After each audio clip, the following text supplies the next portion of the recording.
তুমি সিগারেট খাও? আগে খেতাম না, এখন খাই। কাল থেকে আর খাবে না। কেন? আমি বলেছি তাই। কে আপনি? জানি না। আচ্ছা, তুমি রাত জাগো? ঘুমও এখন আসে না। আর কখনো রাত জাগবে না। বললেই হলো। সবসময় অগোছালো থাকো কেন? গোছানোর মতো কিছুই নেই এখন, তাই অগোছালোই ভালো লাগে। কেন? যে গুছিয়ে দেবে বলেছিল সে আজ অন্য কারো জীবন গোছাতে ব্যস্ত। আচ্ছা, তুমি শুকিয়ে গেছো কেন?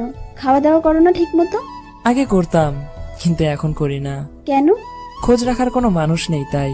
সারাদিন কি পথে পথেই ঘুরে বেড়াও? আগে ঘুরতাম না, কিন্তু এখন পথই আমার জীবন সাথী। কেন? যাকে নিয়ে ঘর বাঁধতে চেয়েছিলাম সেই তো আজ পর, তাই আমিও যা যাবর। সবসময় মন খারাপ করে থাকো কেন? কষ্টের সাথে আমার পরকীয়া চলছে তো তাই। কাউকে ভালোবাসতে? নিজের থেকেও বেশি ভালোবাসতাম। এখনো ভালোবাসো? জানি না, তবে এখনো তার কথা মনে পড়ে। সে যদি ফিরে আসতে চায়? সেটা আর সম্ভব না। আচ্ছা, তুমি স্বপ্ন দেখো না? এক সময় দেখতাম, কিন্তু এখন আর দেখি না। কেন? কারণ স্বপ্নগুলো বেইমানি করেছে আমার সাথে। নিজেকে এইভাবে শেষ করছো কেন? বেঁচে থাকার ইচ্ছা নেই। নতুন করে সব শুরু করতে পারো না? সেটা আর হবে না। কেন? কাউকে কথা দিয়েছিলাম, সে ছাড়া অন্য কেউই জীবনে আসবে না। সে তো অন্য কাউকে বিয়ে করে নিয়েছে। কিন্তু আমি তো করতে পারবো না।